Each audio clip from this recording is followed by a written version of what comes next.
Hey Harvesters, and welcome to the channel. My name is Matt. In today's video, I'm going to be going over the trades I executed for May 28th. I'm going to be talking about the covered calls and cash secured puts, and I'm going to show you guys how easy it is to actually run these options and then do it yourself. Then we're going to step back a little bit from take a satellite view of how the last 32 trading days have gone since I adopted this strategy back in April 11th. We're going to talk about all of the daily gains, weekly gains, monthly gains, and then yearly gains, and then kind of talk about different touch points here and there. And then lastly, I'm going to talk about what I plan on doing for tomorrow. I'm going to go into Robinhood. I'm going to talk through a couple of different scenarios, the good, the bad, the ugly, and let's get into it. Before we dive into all of the numbers and the different spreadsheets, I want to talk about this YouTube channel and this account. This account and this YouTube channel is strictly for income generation. I'm already doing all this stuff for long-term investing. I got it dialed in, 401k, Roth IRA, HSAs, all of that is dialed in. However, for me, I don't want to wait 40 years of my money waiting to compile before I'm able to use it so that I can live the life I want to. I want to be able to produce an income stream now to either amplify my life right now or eventually get to the point when my stock income trading is going to surpass my actual W-2. And at that point, I'm probably going to stop working, or at least my life is going to be a lot better because then I can buy the stuff that I want instead of having to make a choice between, do I have enough money to afford it? But that's kind of the thought process. I don't want to rely on Social Security when I get to that retirement age. And then the strategy is also for people that are close to retirement, maybe 5 years away, that don't have 20 or 30 years to invest into the market and then have that compounding growth. It's like this might be a viable strategy for you guys too, to learn a little bit of stock trading, or these covered calls are relatively safer than running, buying your options, and you're actually owning good investments versus, gambling on the market. So hard to say, but that's kind of the thought process. And the first thing I usually talk about on my channel is my account value.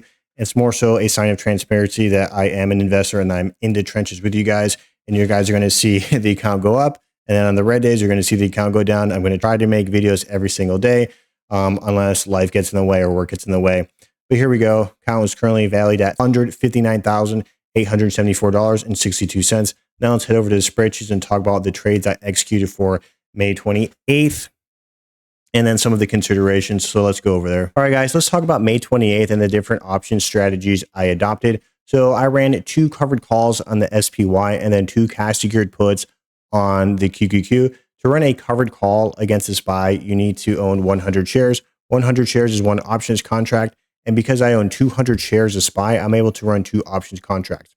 So the way that it works is I bought these shares at the 593.13. And so for me to not lose money, I have to choose a strike price, 593.13 or higher. And the way SPY works is it goes by dollar increments. So the lowest number I can pick that I wouldn't lose any money of appreciation or depreciation would be the 594. And so let's talk about the strike prices for my covered calls for SPY. The first strike price I chose was the 595. And the reason why I chose that was the market opened at the 591.56. So basically chose something that was about, $3 away from at the money. At the money's at this current trade mark. So I was choosing the strike price closer to that money. That means the premium is going to be higher, but then the potential appreciation, if the market goes higher, is going to be a little bit less. And then for my second set of 100 shares of SPY covered call, I chose a strike price of 596. So it's basically $100 more of gain that I would have potentially made by choosing a strike price that's $1 higher. But because I chose a strike price that was $1 higher, I'm going to make a little bit less premium. As you can see, for $1 away difference, it's almost a difference of $50. That's what $1 makes. And so for me, when I run options, if I have like multiple sets of 100 shares, I usually like to spread out my gain. So some of the covered calls I choose are going to be a little bit closer to at the money, so I can make a little bit more premium. And some of my covered calls are going to be a little bit further out of the money, so I can capture some appreciation. So there's kind of like a fine balance how I run my options. That's kind of how I ran my QQQ for cash secured puts. So the way a cash secured put works is an investor is going to pay you an upfront premium to basically offload their shares if the stock market goes down a specific price. The only thing that you need to bring as an investor is collateral, and that can either be margin or that can be cash. So what happened here on May 28th, I did a cash secured put of QQQ at the 519 when the QQQ opened is trading at the 522.16. So basically the way that cash secured puts works is the strike price or at the money price would have to go down to 519 for me to get these shares assigned, versus for covered calls, for me to get this 596 or 595 assigned, the S&P 500 would have to go up they would have to go up to 595 for me to get assigned. So this is different. For covered calls, the share price has to go up for you to get assigned. And then for cash secured puts, the share price has to go down for you to get assigned. So that's just kind of the difference. And so for the QQQ, like I said, chose a 519 strike price. I made $114 a premium because I chose something that was about $3 away from at the money. So that premium is going to be significantly higher. The likelihood of me getting assigned 100 shares of QQQ is significantly higher. And what actually happened today, I actually got assigned 100 shares of QQQ. But this actually played out into my favor big time in the aftermarket. So the QQQ dropped down to 518.91 at the end of the trading day. So that's below 519. So therefore, I'm going to get assigned these QQQ shares. But if you look at what the QQQ is trading at right now, it's trading at like 528. So I almost made $1,000 extra in the after hours by me getting my shares, me getting QQQ shares assigned. So that was a blessing in disguise. I didn't think that was going to happen.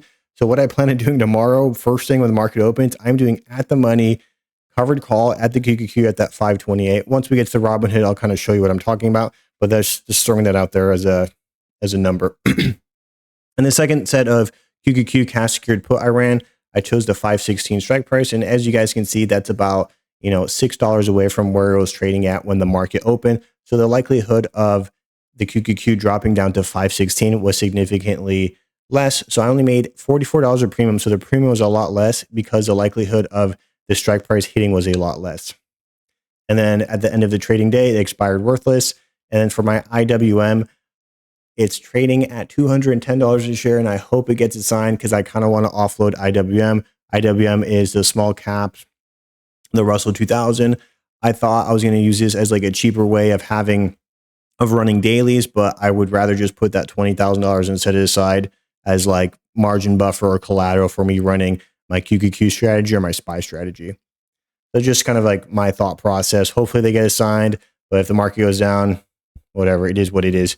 But for May 28th, I made a total premium of $282. Today, there was no appreciation, so this was just raw premium, $282 of raw premium. The previous day, I had $200 appreciation, and it was at $466, but today, $282 of premium. So now let's go over and take a look at the overview of how this project has been going over the last 32 trading days. Let's make a determination. Is this successful? Is this something that you would adopt into your own investing strategy? Let's talk about the daily tracker. So I started this cover call and cash secured put strategy back on April 11th, and the account was at $86,312.66. And over the last couple of trading days up until May 20th, I was able to grow the account to about $97,359.26. And that was a increase of about 12.79%. And then on May 21st, I actually sold a property that I was living in. And then I took some of that gain and then did a $60K transfer into this account. So therefore, that's why my account shot up about $60,000 from $97,000 to about $155,000.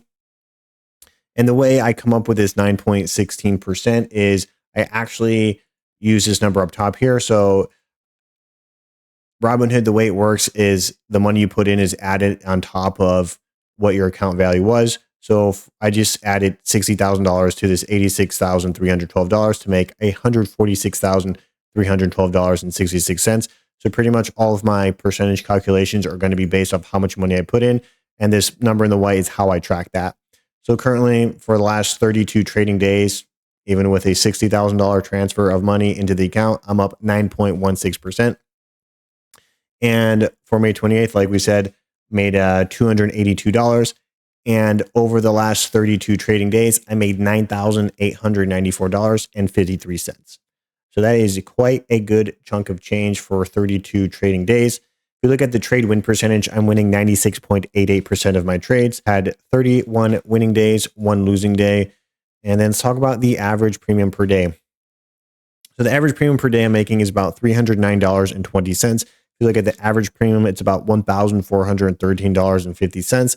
And then as a monthly premium, that's about $4,947.27.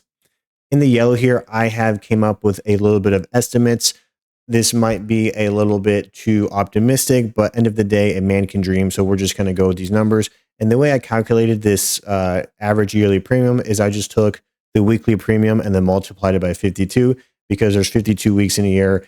And that's a rough ballpark estimate of what a potential return would look like over a 12-month period. We only have about 6 months left of trading coming up here in 2025. So I probably would think I'd get half of that. So the number I settled on as a good point I'm shooting for is about $29,740.29.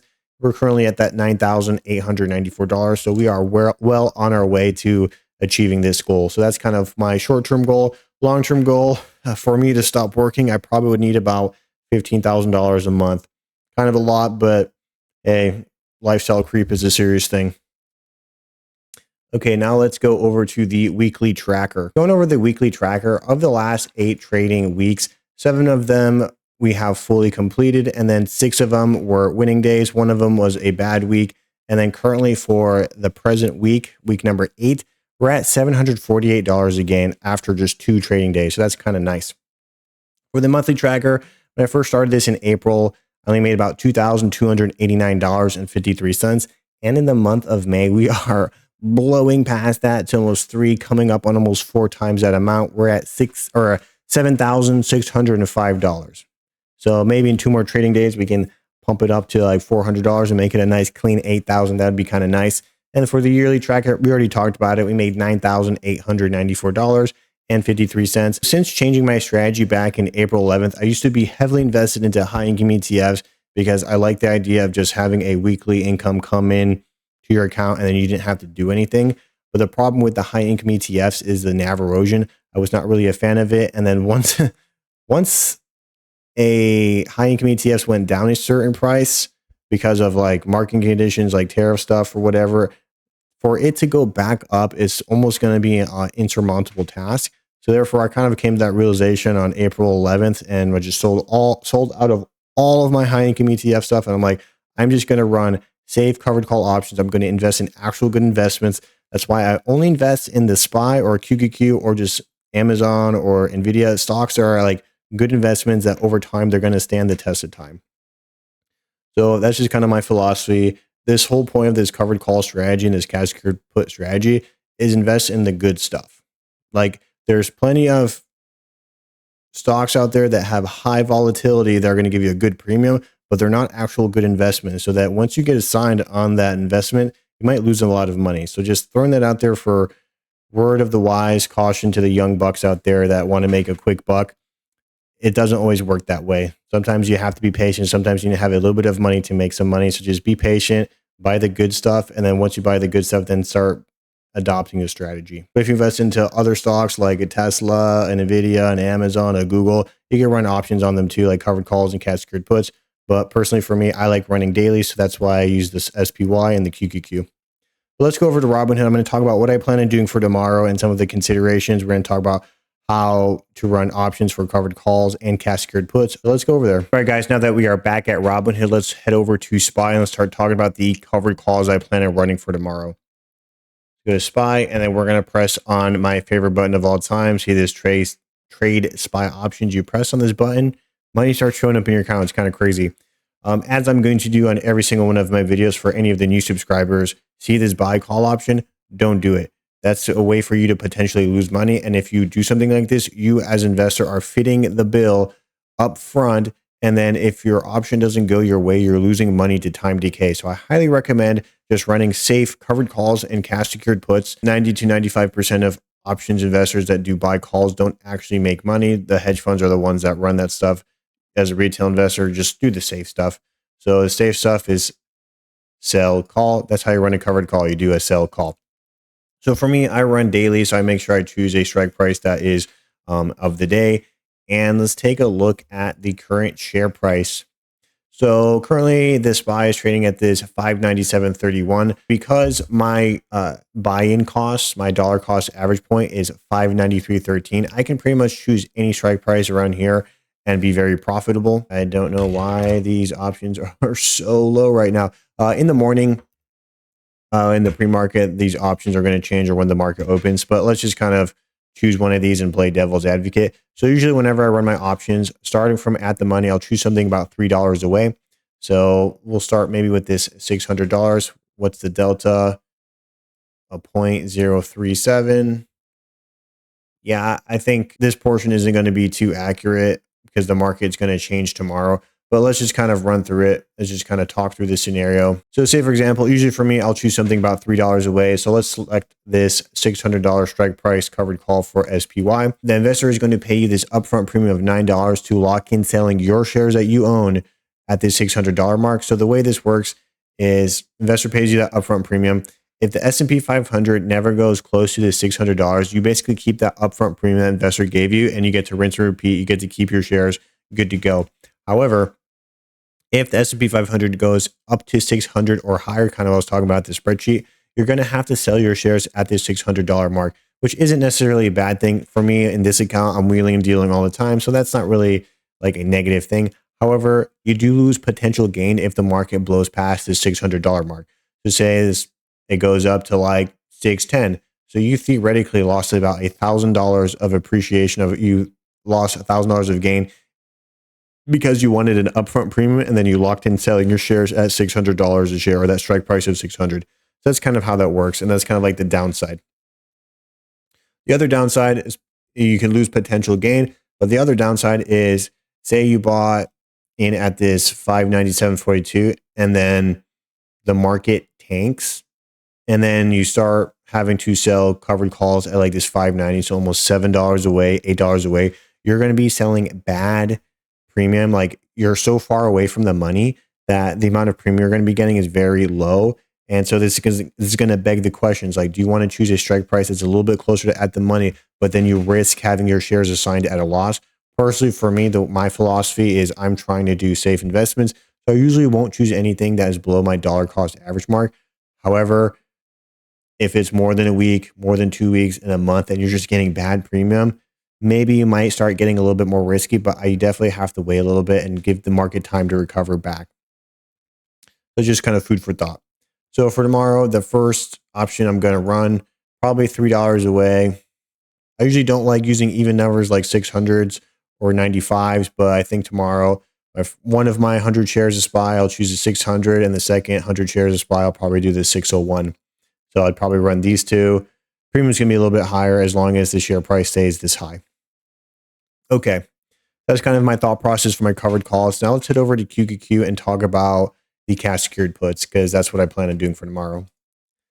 Head over to QQQ. All right, guys, my favorite button, trade options, boom, money printer.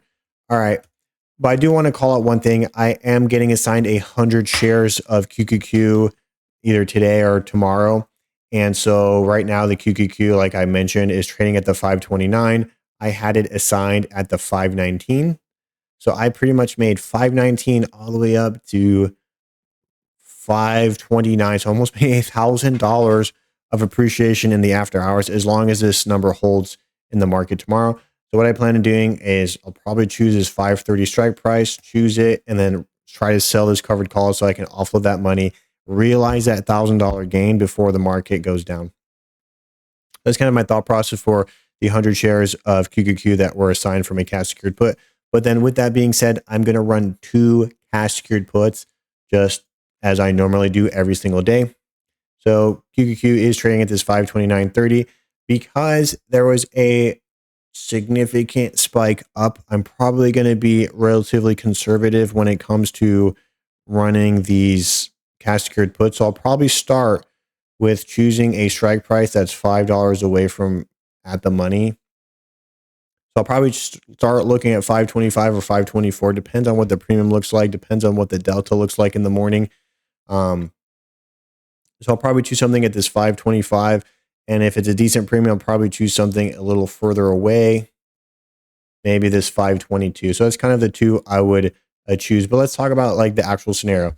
So say, for example, we do choose this 525. Market is trading at this 529.21. All right, so the way a cash secured put works is let's use this 525 cash secured put strike price. Investor is going to pay you an upfront premium of $663 to offload their shares if the market drops down to 525. So the market would have to go down about $4.22. So the only thing that you need to bring as an investor is collateral. That can either be margin or that can be cash. So there's two scenarios that can play out here, and then there's also side effects to those scenarios. First one being investor pays you that $663, and the QQQ never goes below this 525 mark. So basically, you get to keep the $663 of upfront premium to yourself as always, and then at the end of the trading day, you free up your collateral so then you can rerun it again the next day. Next scenario that can happen is the market tanks and it goes way below this 525. So say it goes to the 520 even. Because the QQQ went 525 or low, you're going to get assigned these shares at the 525 because that's the strike price that you agreed with the investor that paid you that premium that you would buy them from them. So basically you locked in the shares at the 525. So it's about $52,500 worth of shares. So that's how much collateral you would have needed to run that op. Because the QQQ went down to 520, you lost $500 towards depreciation. This is kind of what I said with the covered calls. Because now the new at the money is this 520, you would be to run a covered call at this 525, you would be getting relatively low premium because it's so far away from the money.